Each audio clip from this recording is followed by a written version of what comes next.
चिंतन श्री गुरुदेव दत्त श्री स्वामी समर्थ। मी शीतल तुमच्या सगळ्यांचं आपल्या चॅनलमध्ये स्वागत करते आणि याची सुरुवात करते। मंडळींनो, आपणास माहिती असेलच की आता लवकरच येत्या 10 जुलै 2025 त्या दिवशी गुरुवारच आहे आणि या दिवशी आपल्या दिनप्रभू स्वामी समर्थ मार्गातील 12 उत्सवांपैकी सगळ्यात महत्त्वाचा आणि सगळ्यांना आवडणारा असा, अक्षरशः दिवाळीपेक्षाही कमी समजू नका अशा प्रकारचा सण येणार आहे, तो म्हणजेच गुरुपौर्णिमा, ज्याला आपण व्यास पौर्णिमा देखील म्हणतो। तर ह्या सणाच्या निमित्ताने भरपूर सेवेकऱ्यांनी मागच्या 21 दिवसापासून म्हणजे आधीच गुरुपौर्णिमेच्या अगोदरच 21 दिवस संकल्प करून श्री स्वामी चरित्र सारामृत ग्रंथाचं पारायणाला सुरुवात केली आहे। इतर विशिष्ट जे काही सेवा असतात आपल्या स्वामी समर्थ महाराजांच्या दत्त महाराजांच्या त्या सेवेंना सुरुवात केलेली आहे। पण आता भरपूर जणांना समजा माहिती नसेल किंवा आमचे व्हिडिओ जे आहेत, आता भरपूर सेवेकरी आहेत जे व्हिडिओ करतात, त्यांचे व्हिडिओ उशिरा मिळाले असतील, त्याच्यामुळे त्यांना हिरमोड झाला असेल की अरे 21 दिवसांचा संकल्प आपण करू शकलो असतो, आपल्याकडे वेळ होता, आपण ही सेवा करू शकलो असतो, पण आता 21 दिवसाचा संकल्प आपण करू शकत नाही कारण की दिवस निघून गेले आहेत। अशा प्रकारे काही समस्या असतील किंवा 21 दिवसांचा संकल्प करण्यामध्ये काही अडचणी येणार असतील किंवा काही कार्यक्रम असेल किंवा कुठे बाहेरगावी जावं लागतंय म्हणून तुम्ही तो संकल्प केला नसेल, तर खरं सांगते तुम्हाला मनामध्ये कुठेतरी इच्छा असेल की नाही, गुरुपौर्णिमेनिमित्त मला माझे जे काही गुरु आहेत, माझ्या आयुष्याचं जे काही सोनं केलेलं आहे, सगळ्या संकटातून मला जे काही मुक्त केलं आहे, त्या माझ्या श्री स्वामी समर्थ महाराजांसाठी मला काहीतरी सेवा करायची आहे। विना इच्छा म्हणजे कुठलीही इच्छा मनात न धरता फक्त माझ्या गुरूंसाठी मला सेवा करायची आहे। तर नक्कीच त्यांच्यासाठी आज अत्यंत महत्त्वाचा व्हिडिओ घेऊन आलेली आहे आणि सेवा सुद्धा घेऊन आलेली आहे। कारण की तुम्ही नाराज होऊ नका, कारण की तुमच्यासाठी मी येत्या 30 जून पासून ते 10 जुलै पर्यंत म्हणजे 11 दिवसांची अत्यंत महत्त्वाची आणि प्रभावी सेवा घेऊन आलेली आहे, ज्यामध्ये तुम्ही ती सेवा करू शकता आणि इतर सुद्धा सेवा सांगणार आहे, त्या सुद्धा सेवा तुम्ही करू शकता। यातली तुम्हाला जी कोणती योग्य वाटते तुमच्या वेळेनुसार तुम्ही त्याला वेळ देऊ शकता। कसं असतं, आपण एखादा मोठा संकल्प करू, पण कसं असतं आपल्याकडे वेळ नसेल, धावपळीमध्ये आपण किंवा घाई गडबडीत ती सेवा जर केली तर ती अंगी लागत नाही, कसलंच नाही लागणार आणि त्याची फळप्राप्ती सुद्धा होणार नाही। करायचं म्हणून करू नका, त्याने केलं म्हणून मी करणार असं नाही। आपल्याला आपलं वेळ काळ सगळं काही माहिती असतं, आपण किती वेळ देऊ शकतो त्या गोष्टींना हे पण आपल्याला माहिती असतं। त्याच्यानुसार संकल्प करा, तेवढ्या दिवसांचा संकल्प करा, 11 दिवसाचा करा, 7 दिवसांचा करा, नाही शक्य झालं तर 1 दिवसाचा म्हणजे गुरुपौर्णिमेच्या दिवशी सुद्धा तुम्ही सगळ्या सेवा करू शकता, 1 दिवसाचा सुद्धा संकल्प करू शकता। त्यामुळे मन नाराज करून घ्यायचं नाही, कारण की प्रत्येकाच्या आयुष्यामध्ये सगळं चांगलं चालू असेल, सगळं काही व्यवस्थितच होईल असं नसतं। मोजकेच असतात लोक ज्यांच्या आयुष्यात सगळं काही व्यवस्थित आहे आणि त्यांना सगळा 21 दिवसाचा संकल्प करता आला, त्यांनी त्या सेवा सुरू सुद्धा केल्या। पण तुम्ही नाराज होऊ नका, तुमच्यासाठी मी आता 30 जून पासून ते 10 जुलै पर्यंतच्या 11 दिवसांची सेवा घेऊन आली आहे। त्या तुम्ही मी एकच सांगेन, दुसरी कुठलीही इच्छा व्यक्त करू नका, फक्त जी काही सेवा करणार आहात त्या 11 दिवसांमध्ये ज्या मी सांगणार आहे तुम्हाला पुढे जाऊन, त्या फक्त मनोभावे श्रद्धेने विश्वास ठेवून करा आणि आपल्या गुरूंसाठी करा। जर एखादी काही इच्छा असेलच तुमची, ती पूर्ण करून घ्यायची असेल तुम्हाला गुरूंकडून तुमच्या, तर नक्की सांगेल ती सुद्धा तुमची इच्छा पूर्ण होईल। फक्त तुम्हाला श्रद्धा, विश्वास आणि तुमची म्हणतात ना एकाग्रता महत्त्वाची आहे त्या सेवेसाठी। तर चला आता जास्त वेळ न घालवता आपण ती सेवा काय आहे ते जाणून घेऊया। त्यासाठी नक्कीच तुम्हाला व्हिडिओ पूर्ण बघावा लागेल, स्किप न करता बघावं लागेल, जेणेकरून तुम्हाला संपूर्ण माहिती, नियम, अटी सगळ्या काही गोष्टी कळतील। चला आता व्हिडिओला सुरुवात करूया। तर मंडळींनो, आता 30 जून म्हणजे आता परवा म्हणजे सोमवारपासून, आज शनिवार आहे, उद्या रविवार आणि सोमवारी 30 जून तारीख आहे। 30 जून पासून ते तुम्हाला या सेवांना सुरुवात करायची आहे। आता कुठल्या सेवा तुम्ही करू शकता, तर मी सर्वप्रथम तुम्हाला सांगते, ज्यांना तुम्हाला माहिती आहे 21 दिवसाच्या संकल्पामध्ये भरपूर जणांनी श्री स्वामी चरित्र सारामृत या ग्रंथाच्या पारायणाला सुरुवात केली आहे। म्हणजे 21 अध्याय त्यांचं ते पठण करणार आहेत, रोज 1 अध्याय धरला तर। सोबत तारक मंत्राचा आहे किंवा 11 माळी जप आहे किंवा नित्य सेवा करत आहे, जे रोज शक्य त्यांनी नित्य सेवा सुरू केली असेल किंवा इतर भरपूर सेवा आहेत जे त्यांनी सुरू केल्या असेल, तर त्या सेवा तुम्ही 11 दिवसाची सुद्धा करू शकता, 7 दिवसांच्या पण करू शकता आणि 1 दिवसाच्या देखील करू शकता। त्यामुळे वेळात वेळ काढून तुम्ही या सेवा नक्कीच करा, कारण की आपला हा जो गुरुपौर्णिमा, व्यास पौर्णिमा हा जो दिवस आहे तो वर्षात फक्त एकदाच येतो, आपल्या गुरूंचा दिवस। मग गुरु आपल्याला माहिती आहे, आपले गुरु म्हणतात सर्वप्रथम आपले आई वडील आहेत, आपले मार्गदर्शक, आपले शिक्षक, आपले ज्यांना आपण इष्टदेवतांपैकी ज्यांना गुरु केला आहे ते गुरु आहेत। या सगळ्यांबद्दल कृतज्ञता व्यक्त करण्याचा हा खूप मोठा दिवस आहे, जो वर्षातून फक्त एकदाच येतो। जसं पाहायला गेलं तर वर्षभर आपण आपल्या आई वडिलांचा, मार्गदर्शकांचा, शिक्षकांचा आदर हा केलाच पाहिजे, त्यांना गुरूंच्या स्थानीच ठेवलं पाहिजे। पण नक्कीच हा जो दिवस असतो ना, म्हणतात ना किंवा आपण एखादा विशिष्ट दिवस त्या दिवशी आपण तो साजरा केला पाहिजे, त्यांना भरपूर असं काही नटवलं म्हणजे पाहिजे किंवा त्यांच्याबद्दल ज्या काही आपल्याला भावना व्यक्त करता येईल त्या सगळ्या व्यक्त करण्याचा हा दिवस समजा। तर तुम्हाला सांगितल्याप्रमाणे श्री स्वामी चरित्र सारामृत ग्रंथाचा तुम्ही 11 दिवसाचा संकल्प करू शकता किंवा विना संकल्प जरी तुम्ही रोज जरी वाचलं तरी सुद्धा चालेल। त्यामुळे तारक मंत्र तीर्थ बनवून सुद्धा तुम्ही ती सेवा करू शकता किंवा पठण जरी केलं, रोज 11 वेळेस पठण केलं किंवा तीर्थ बनवून तुम्ही 11 वेळेस पठण केलं तरी सुद्धा चालेल. जर काही आधी व्याधी घरामध्ये असतील, मुलं ऐकत नाही आहेत, हट्टीपणा करतायत, घरामध्ये नकारात्मक वातावरण आहे, कुठेतरी सतत भांडणं होत नाही आहेत, तर तुम्ही 11 दिवस 11 वेळेस तुम्ही तीर्थ बनवून किंवा विना तीर्थ तुम्ही तारक मंत्राचं पठण घरामध्ये करा. ती सुद्धा सेवा करू शकता. श्री स्वामी चरित्र सारामृत ग्रंथाच्या 11 दिवसामध्ये 11 पाठ करू शकता तुम्ही. 7 पाठ किंवा 1 पाठ सुद्धा करू शकता, म्हणजे एका दिवसाचा, त्या दिवशीच तुम्ही गुरुपौर्णिमेच्या दिवशी. तर आता सगळ्यात महत्त्वाची सेवा आता तुम्हाला काय करायची आहे, जी तुम्हाला तर थंबवरून कळाली असेल. जर तुमच्या आयुष्यामध्ये, खरंच सांगते, जर तुमच्या आयुष्यामध्ये आर्थिक संकट असेल, नोकरी लागत नसेल, नोकरीविषयक काही समस्या असतील, पगार वाढ होत नसेल किंवा तुमच्या घरामध्ये म्हणजे काही म्हणतात ना, किंवा लक्ष्मीची अवकृपा आहे, म्हणजे घरात आलेली लक्ष्मी टिकत नाही आहे किंवा तुमचं भागत नाही आहे, काही ना काहीतरी खर्च निघतो आहे आणि सगळे जे काही पैसा अडका आहे तो त्याच्यामध्ये खर्च होऊन चालला आहे आणि त्याचबरोबर डोक्यावरचं कर्ज वाढत चाललं आहे. एखाद्या गोष्टीला तुम्ही कर्ज घेतलं आहे पण ते फिटत नाही आहे, उलट वाढतच चाललं आहे. अशा प्रकारच्या काही समस्या जर असतील, सोबतच जर तुमच्या आयुष्यामध्ये आता कुठलीच अशी व्यक्ती नाहीये बघा ज्याच्या आयुष्यामध्ये अडचणी, संकट, त्रास नसतील. येतात अडचणी, संकट, त्रास हे आपल्या आयुष्याचा एक म्हणतात ना रोल, हा भागच आहे. म्हणजे सुखाचे दिवस, परत संकटाचे, काहीतरी दुःखाचे दिवस येतात. हे चक्रच आहे आपल्या आयुष्यातलं.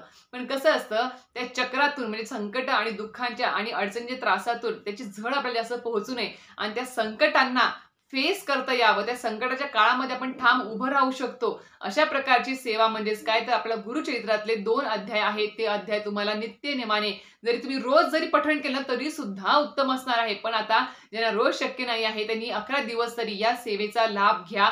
गुरुचरित्रातला अध्याय 14वा आणि अध्याय 18वा तुम्हाला याच्या आधी सुद्धा माहिती असेल, पण परत सांगेन, मी कळकळीची विनंती करेल, जे नवीन सेवेकरी आहे, ज्यांना स्वामी चरित्र सारामृत या 1.5 घंट्याच्या किंवा म्हणतात ना किंवा अर्ध्या तासाच्या तुम्हाला त्या सेवेला वेळ देता येत नसेल, लहान मूल आहे किंवा इतर काही समस्या असतील, त्यांनी 15-15 मिनिटाचे फक्त हे 2 अध्याय आहेत बघा, असे तुम्हाला धार्मिक दुकानात 2 अध्याय भेटून जातील. अध्याय हा 14वा आणि अध्याय हा 18वा. आता हा गुरुचरित्रातला अध्याय 14वा आणि 18वा, हे अध्याय वाचायला मोठी पोथी काढू नका. ती मोठी जी पोथी आहे आपल्या गुरुचरित्र 52 अध्याय, 52 किंवा 53 अध्यायाची, ती खूप पवित्र आहे. तिला सारखं हाताळायचं नसतं. ज्यावेळेस आपण सप्ताहामध्ये तिचं पारायण करतो त्याच वेळेस तिला बाहेर काढायचं आणि तिला हाताळायचं असतं. रोज घे वा ठेव असं करायचं नाही. कुठलीही शिवता शिवत ते आपल्याला जमत नाही, कारण की असं म्हणतात की सूक्ष्म स्वरूपामध्ये त्या पोथीमध्ये दत्त महाराजांचा वास असतो, त्याच्यामुळे तिला सारखं हाताळायचं नाही. अशा प्रकारची तुम्ही छोट्या छोट्या पोथी घेऊन या. बघा, तर ह्या पोथींची किंमत जी आहे ती जेमतेम मला वाटतं तर ही खूप महिन्यांपूर्वी घेतलेली आहे मी, वर्षापूर्वी 10 रुपयाची किंमत होती. आता किती आहे माहिती नाही. तर अशी छोटे छोटे अध्यायांचे धार्मिक दुकानातून पोथी घेऊन या किंवा आपल्या दिंडोरी स्वामी समर्थ केंद्रातल्या स्टॉलवर तुम्हाला या पोथी भेटून जातील. भरपूर जण सेवेकरी ही सेवा करत आहेत. तुम्ही रोज तुमच्या नित्यसेवेमध्ये सुद्धा ही सेवा ऍड करू शकता किंवा तुम्ही संकल्पयुक्त विशिष्ट दिवसांसाठी सुद्धा ही सेवा करू शकता. पण आता खूप मोठा दिवस येणार आहे, गुरुपौर्णिमा, या निमित्त 11 दिवसांसाठी तरी नक्कीच ह्या सेवा करा. खूप एकच अध्यायाच्या मध्ये आणि एक अध्याय आहे 10 ते 15 मिनिटच फक्त वाचायला लागतात. तुम्हाला जास्त वेळ सुद्धा लागणार नाही. ही संकल्पयुक्त जर सेवा करणार असाल तर नक्की संकल्पयुक्त केली तर नक्कीच तुम्हाला म्हणतात ना की त्या सेवा तुम्ही बांधील होतात. नियमांना धरून तुम्हाला ती सेवा करावी लागेल. आणि जर तुम्ही विना संकल्प जरी सेवा केली तरी सुद्धा चालेल, काही हरकत नाही. पण आता तुम्हाला याचं महत्व थोडक्यात मी सांगते. आता गुरुचरित्र हा जो 52-53 अध्यायाचा मोठी पोथी जी आहे, तसं पाहायला गेलं तर गुरुचरित्राला प्रत्येक जो अध्याय आहे तो काही ना काहीतरी आपल्याला शिकवून जातो. एक गुरु शिष्याचं नातं आपल्याला दाखवून जातो की कशा प्रकारचं असतं. श्री नृसिंह सरस्वती महाराज यांच्या कितीतरी मोठ्या लीला, चमत्कार या अध्यायांमध्ये दाखवलेले आहेत, सांगितलेले आहेत. ज्यांनी वाचली असेल ना त्यांना माहिती असेल किती मोठे मोठे चमत्कार त्यांनी केलेले आहे. 60 वर्षाच्या आजीला सुद्धा मूल झालेलं आहे, संतान प्राप्त सुद्धा झालेली आहे. म्हणजे माझ्या गरीब ब्राह्मणाला सुद्धा संपत्ती प्राप्त झालेली आहे. यवनाच्या म्हणतात ना त्रासातून सुटका करून दिलेली आहे सायन देवाची. अशा प्रकारची विशिष्ट म्हणजे एकाच वेळी 4 भक्तांना त्यांनी दर्शन दिलेले आहे. खूप मोठे मोठे चमत्कार या आपल्याला ह्या अध्यायातून आपल्याला म्हणजे समजतात किंवा ऐकायला मिळतात. तर नक्कीच मी सांगते तुम्हाला ही पोथीच एक मोठी श्रेष्ठ आहे, आपल्या आयुष्याचं सोनं करणारी आहे. पण ज्यांच्या आयुष्यामध्ये गुरुबळ स्ट्रॉंग नाही आहे, ज्यांच्या आयुष्यामध्ये संकट, अडचणी, त्रास चालू आहेत, ज्यांना असं वाटतं की काही संकट आलं तरी मी ठामपणे उभा नाही राहू शकत, त्याला फेस नाही करू शकत, तर मी त्या व्यक्तींना सांगेल की नक्कीच त्या व्यक्तींनी गुरुचरित्रातला 14वा अध्याय जो आहे त्या अध्यायाचं पठण करायला सुरुवात करा. बघा तुम्हाला इतका आत्मविश्वास मिळेल, मनाला शांती मिळेल, आध्यात्मिक सुद्धा लाभ होतील आणि सगळ्यात महत्त्वाचं तुम्हाला जे काही तुमच्या संकट, अडचणी, त्रास सुरू आहेत ते सुद्धा श्री नृसिंह सरस्वती महाराज, दत्त महाराज, स्वामी समर्थ महाराज दूर करतील. आणि असं नाही म्हणणार की मी की हे वाचत असताना की संकट अडचणी येणारच नाही, येतील सुद्धा, येणार सुद्धा, कारण की आपलं प्रारब्ध आहे ते भोग भोगायचे आहेत. जरी आलं पण त्याची झळ आपल्याला पोहोचणार नाही. म्हणतात ना जिथे हात जरी तिथे बोटावरती भागतं, अशा प्रकारचं आपल्याला ही मदत करते पोथी वाचण्याचं. एवढी ऊर्जा त्या पोथीमध्ये आहे. आणि सगळ्यात महत्त्वाची गोष्ट म्हणजे ठामपणे उभं राहायला शिकवते प्रत्येक संकटामध्ये, अडचणीमध्ये. कारण की आजकाल पाहायला गेलं तर तुम्ही पाहिलं असेलच सोशल मीडियावरती, जरा काही झालं की आजकाल म्हणजे सहज गोष्ट झाली आत्महत्या करणे, म्हणजे एकमेकाला मारणे असेल किंवा आत्महत्या करणे असेल, ह्या सगळ्या गोष्टी सर्रास चालू आहेत. तर असं आपलं मन हेलावून जाऊ नये, कुठेतरी मन डगमगू नये, मन खच्चीकरण होऊ नये, यासाठी आपला अध्यात्माची जोड, अध्यात्माची साथ घ्यावीच लागते आयुष्यामध्ये. आजकालच्या कलियुगामध्ये तर घ्यावीच लागत आहे, प्रत्येकाने घ्यावी. मी खरंच सांगते आहे, नाहीतर आयुष्याचं म्हणतात ना की बा वाटोळ झाल्याशिवाय राहणार नाही. तर तुम्हाला सांगते आहे मी की जर तुमच्या, कारण की ह्या पोथीमध्ये काय सांगितले बघा, श्री नृसिंह सरस्वती महाराजांनी सायनदेव जो भक्त होता, ज्याला म्हणजे ज्याचा मृत्यू समोर होता, जो यवन होता राक्षस, त्याचा बळी घेणार होता, त्याला मारणार होता, त्याच्यातून त्याची सुटका करून दिली होती श्री नृसिंह सरस्वती महाराजांनी. त्या संकटातून मुक्त केलं होतं त्याला. तर अशा प्रकारचं ह्याच्यामध्ये कथा दिलेली आहे. आणि ह्याचं जर तुम्ही रोज पठण केलं किंवा संकल्पयुक्त गुरुपौर्णिमेपर्यंत जर सेवा केली तर नक्की तुमचं गुरुबळ सुद्धा स्ट्रॉंग होतो. आणि आपल्याला माहिती आपल्या कुंडलीमध्ये, पत्रिकेमध्ये जर गुरुबळ कमकुवत असेल तर आपल्याला यश मिळत नाही कुठल्या गोष्टींमध्ये, फक्त अडचणी, संकट येत राहतात आपल्या प्रत्येक गोष्टीमध्ये. तर तसं न होता आपलं गुरुबळ जर स्ट्रॉंग करायचं असेल तर रोज ह्या अध्यायाचं पठण करा, रोज नित्य सेवा करा, पंचमहायज्ञ करा, या सगळ्या गोष्टी सुरू ठेवा. बघा, कारण की आपल्या परमपूज्य गुरुमौलीने सांगितलेलं आहे बघा, तुमची कुंडली पत्रिका कितीही खराब असू दे, कितीही ग्रहदशा तुमची वाईट असू दे, पण जर तुमच्यावरती स्वामी समर्थ महाराजांचा, दत्त महाराजांचा कृपा आशीर्वाद असेल तर तुमच्या आयुष्यामध्ये कोणी सुद्धा तुमचं काही वाकडं करू शकणार नाही. काहीही तुमची अक्षरशः सगळ्यात खराब पत्रिका का असेना तुमची, किंवा गुरुबळ सुद्धा तुमचं कमकुवत का असेना, पण तुम्हाला तारून नेणारा एकच आहे, ते म्हणजेच काय, श्री स्वामी समर्थ म्हणजे सेवा, दत्त महाराजांची सेवा. तर नक्कीच या अध्यायाचं, श्री गुरुचरित्र ग्रंथातल्या 14व्या अध्यायाचं पठण करायला विसरू नका. संकल्पयुक्त आता सोमवारपासून तुम्हाला वेळ आहे, सोमवारपासून ते गुरुपौर्णिमेपर्यंत, तर नक्कीच या अध्यायाचं पठण करा गुरुबळ स्ट्रॉंग होण्यासाठी. आपल्या आयुष्यात जर गुरुबळ स्ट्रॉंग असेल ना तर सगळ्या गोष्टी आपल्याला शक्य होतात. कारण की मला सांगा, एखाद्या व्यक्तीच्या मध्ये जर आत्मविश्वासच नसेल, कॉन्फिडन्सच नसेल एखादी गोष्ट करण्याची किंवा एखादं पाऊल उचलण्याची किंवा काहीतरी नवीन सुरुवात करण्याची, तर तो पुढे जाऊ शकेल का? नाही जाऊ शकणार. त्याच्या आयुष्यामध्ये अडचणी, संकटच येणार, त्याला नैराश्यच येणार. मग हेच तुमच्या आयुष्यामध्ये आत्मविश्वास आणि संकट हरण करणारा अध्याय म्हणजेच गुरुचरित्रातला 14वा अध्याय. नक्कीच त्याचा तुम्ही संकल्पयुक्त 11 दिवस तुम्ही सेवा करू शकता. दुसरा अध्याय आहे तो गुरुचरित्रातला 18वा अध्याय. याच्यामध्ये श्री नृसिंह सरस्वती महाराजांनी, एक दरिद्री ब्राह्मण होता, त्या दरिद्री त्याच्या घरामध्ये कुठल्याही प्रकारचा जास्त काही पैसा अडकण होता, तर त्याला संपत्ती त्याला मिळवून दिली होती. आयुष्यभर तो बसून खाऊ शकेल अशा प्रकारे त्याच्या आयुष्यामध्ये त्यांनी सोन्याचे दिवस श्री नृसिंह सरस्वती महाराजांनी आणून दिलेले होते. त्याचं दारिद्र्य पूर्णपणे नष्ट करून दिले होतं. का? कारण की तो एक प्रामाणिक भक्त होता.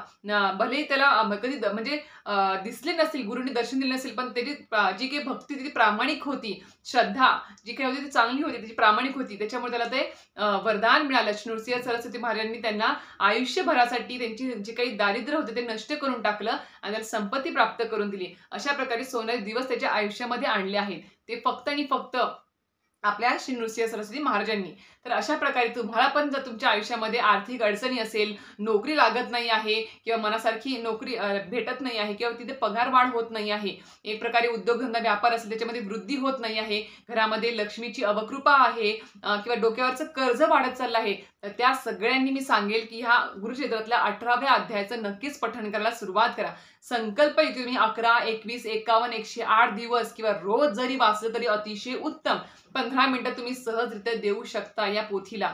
आणि मी सांगेल की तुम्हाला आता ही सुद्धा तुम्हाला पोथी कळाली असेल, कारण की या पोथीमुळे भरपूर लोकांना अनुभव आलेले आहेत. काही लोकांनी संकल्प सुरुवातीला केले आणि या अध्यायाचं पठण केलं, पण त्यांना अनुभव आले, खूप छान अनुभव आले, त्यांना अनुभूती मिळाली, त्यांच्या इच्छा पूर्ण झाल्या.